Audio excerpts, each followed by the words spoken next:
The night my life went up in flames, I stood on the sidewalk in my pajamas, watching helplessly as fire devoured everything I'd worked for. My small bakery, Sweet Dreams, burned bright against the dark sky. Flames licking through the windows, where just hours ago customers had pressed their faces against the glass to admire my wedding cakes. I'm Hannah Parker, and at 28 I thought I'd finally made it. After years of saving every penny for my corporate job, taking night classes at culinary school, and endless hours of practice, I had opened my own bakery. It wasn't much, just a small storefront in downtown Portland, but it was mine. Or at least it had been until an electrical fire turned my dream into ashes. Mum, was anyone inside the fire? Chief's voice barely registered through my shock. No, I managed to whisper. I closed up early today. I was sleeping in my apartment upstairs when the alarm went off. He nodded grimly. You're lucky you got out. The building's a total loss. Lucky that word would come back to haunt me in the days that followed. My phone buzzed in my pocket, messages from my family pouring in as news of the fire spread. They had all seen it on social media. My little bakery's final moments, broadcast live by onlookers who thought the tragedy would make good content for their feeds. I told you this was a stupid idea. That was from my sister Diana, always the first to point out my failures. This is what happens when you don't listen to your family. Mum, who had never supported my decision to leave my stable accounting job, should have stuck to spreadsheets. Sis, my brother Marcus, who managed our father's successful chain of hardware stores. I didn't respond to any of them. Instead, I watched as firefighters battled the blaze, knowing they were fighting a losing battle. By dawn, Sweet Dreams was nothing but a charred skeleton. Everything I'd built reduced to rubble and ash. The next day, standing in the ruins, reality hit hard. The insurance company called. My policy had a clause that wouldn't cover electrical fires in buildings. This old, I had missed that detail to focus on keeping the premiums low while I built my business. Come home, my mother urged during her obligatory call. You can have your old room back. Maybe your father will give you a job doing bookkeeping for the stores. The thought made me sick. Going back meant admitting they were right, that chasing my dreams was foolish, that I should have stayed in my safe, boring corporate job and married Brian, the accountant they tried to set me up with. I'll figure something out. I told her, oh, Hannah. She sighed. When will you learn? You're not cut out for business. Some people are meant to work for others, and that's nothing to be ashamed of. But I didn't want to work for others. I wanted to create, to build something of my own. The problem was I now had nothing. No savings, no equipment, not even a change of clothes since my apartment above the bakery had been destroyed too. The family gathered for Sunday dinner at my parents' sprawling suburban home. A weekly tradition I usually skipped but couldn't avoid. Now, I felt their eyes on me as I picked up my food. Their pity mixed with smugness, almost tangible. You know, that Hannah began adjusting her designer watch. I heard the Starbucks on 4th is hiring baristas. At least it would be something until you come to your senses, Marcus chuckled. Better than burning through more money on another failed business. That's enough, Dad said, not out of kindness, but because discussing failure made him uncomfortable. In his world, the Parker name meant success. His hardware stores were a local institution, and his children were supposed to reflect that legacy. Well, most of his children did. Diana was a successful real estate agent, married to a surgeon.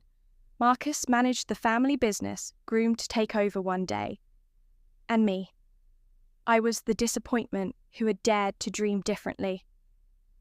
After dinner, I escaped to the garden, seeking a moment of peace. Instead, I found my Aunt Grace, the black sheep of the family, who had made her fortune in vintage clothing, after everyone said she was crazy to leave her teaching job. Quite a mess you're in, she said, patting the bench beside her. I sat down, fighting back tears. I lost everything. Aunt Grace, The bakery, my apartment, my savings, they were right. I should have stayed in accounting. She snorted. The only thing worse than failure is never trying. You know what I see when I look at those ruins? A mistake. Opportunity. She pulled out her phone, showing me a photo of the charred building. Look past the damage. What do you see? I squinted at the image, seeing only destruction. I don't look at the location. Hannah, downtown Portland, corner, lot, historic building, and now it's essentially a blank slate. I frowned. A blank slate. I can't afford to rebuild. Aunt Grace's eyes twinkled. Maybe not alone, but I've been looking to diversify my investments.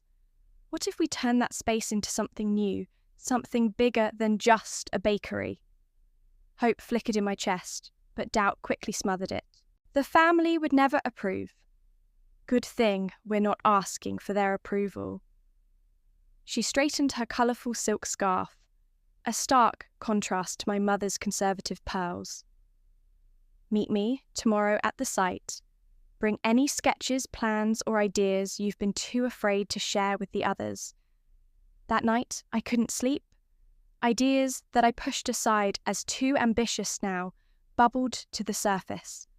Sweet Dreams had been a lovely little bakery, but it had also been safer. Conventional, exactly what everyone expected from a small-town baker. But what if it could be more? I dug through my salvaged laptop, pulling up the business plans I created late at night, but never dared to implement pages of concepts for a hybrid space part. Artisan, bakery, parts, cafe, parts, cooking school. A place where people could not just buy baked goods, but learn to make them, where community could gather, where creativity could flourish. The next morning, I met Aunt Grace at the burned-out building. She listened intently as I shared my vision, her eyes lighting up with each detail. This, she declared, is exactly what downtown needs, and more importantly, it's exactly what you need. But the cost, I started. Let me worry about that. She pulled out a business card, not her usual one for the vintage clothing empire, but one I'd never seen before. Ever heard of Phoenix Investment Group? I shook my head. It's my private investment company. I use it to fund projects I believe in outside the family's knowledge or interference. And Hannah, she smiled. I believe in this. For the first time since the fire, I felt something stir in my chest. Not just hope, but determination.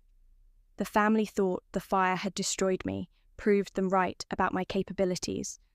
They had no idea that from these ashes, something extraordinary was about to rise. The next few weeks passed in a blur of activity. Aunt Grace's connections proved invaluable. Architects, contractors, designers, all brought in under the Phoenix Investment Group banner.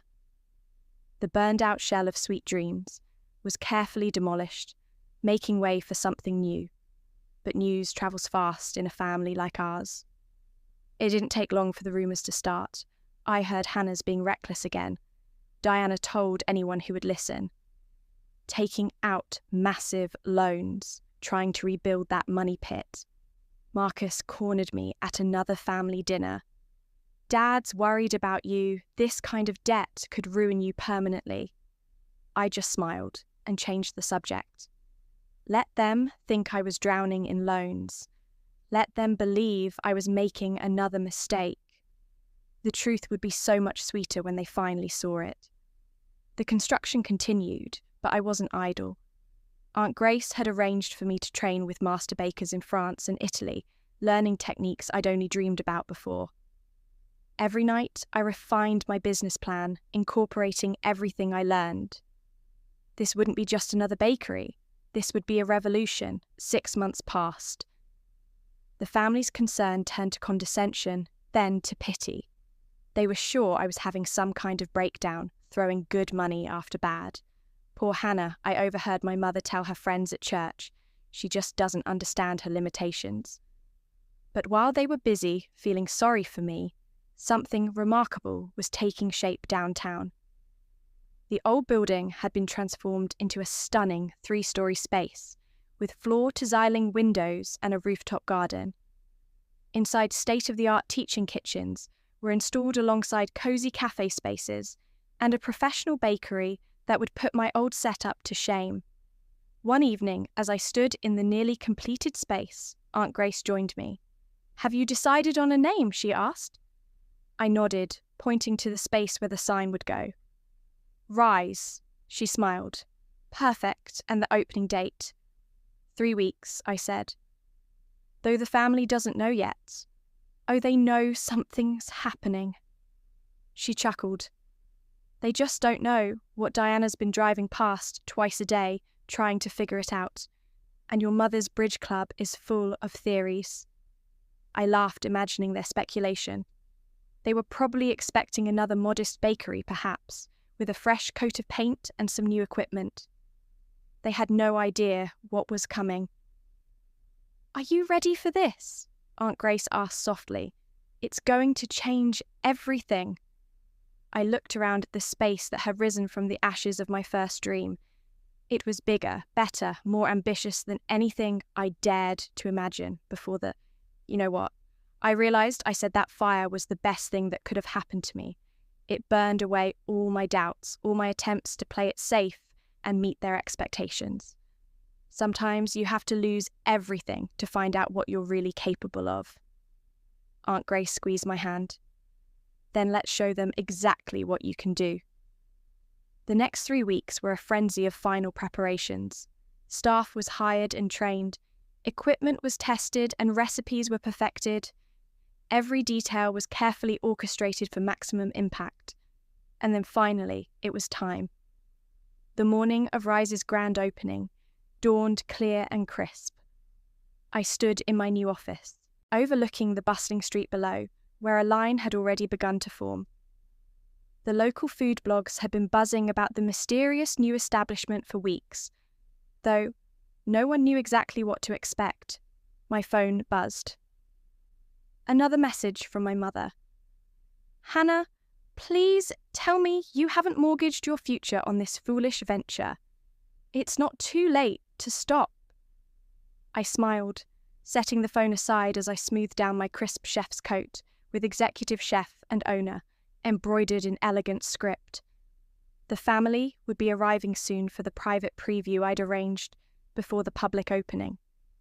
They still thought they were coming to support my desperate attempt to rebuild, a small mercy I'd allowed them to believe. "They're here," my assistant Michael announced, trying to hide his grin. He'd heard enough about my family to understand the significance of this moment. I took a deep breath and headed downstairs. Through the glass doors, I could see them gathering Mom in her pearls, Dad looking impatient, Diana and Marcus exchanging what looked like amused glances. Aunt Grace stood slightly apart, wearing a known smile. "Welcome to Rise," I said, opening the doors. Their reactions as they stepped inside were everything I'd hoped for. Gone was the humble storefront they remembered. In its place stood an elegant space that looked more like a high-end restaurant than a bakery.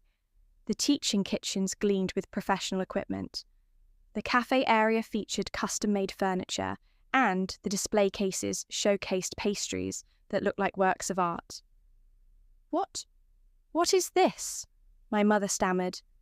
"This," I said proudly, "is the future of culinary education and dining in Portland. Rise isn't just a bakery. It's a cooking school, an event space, and a cafe, all in one. We'll offer professional certification courses, private classes, and exclusive dining experiences." I led them through the space, watching their expressions shift from confusion to disbelief. "The teaching kitchens can accommodate up to 40 students at a time," I explained. "We're already booked solid for the next 6 months. The rooftop garden supplies our cafe and provides space for private events. We have 3 wedding receptions booked for next month alone." But how Diana interrupted. "This must have cost millions, 4.5 million to be exact," I said calmly. "Fully funded by Phoenix Investment Group." My father's head snapped up. "Phoenix Investment, but they're one of the most exclusive private equity firms in the Northwest. They never fund startups. And will you let them? I thought about it. No, I said finally. Rise needs to succeed or fail on its own terms, not as part of the Parker family business empire. She squeezed my shoulder approvingly. Good girl. The success of Rise exceeded everyone's expectations, even mine. Within 6 months, we had expanded our class offerings and hired more instructors to meet demand. The cafe had become Portland's hottest brunch spot, with lines forming every weekend. Our private events were booked a year in advance. 1 year after the opening, I stood in the exact spot where I had watched Sweet Dreams burn. The memory of that night no longer brought pain.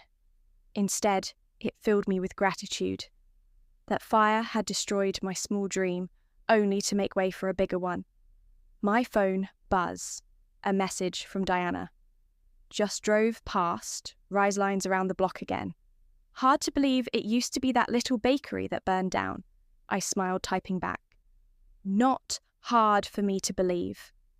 Sometimes you have to lose everything to find out what you're really meant to build. The next week, Food and Wine magazine released their annual 40 Under 40 list of the most influential people in food. There I was at number 5.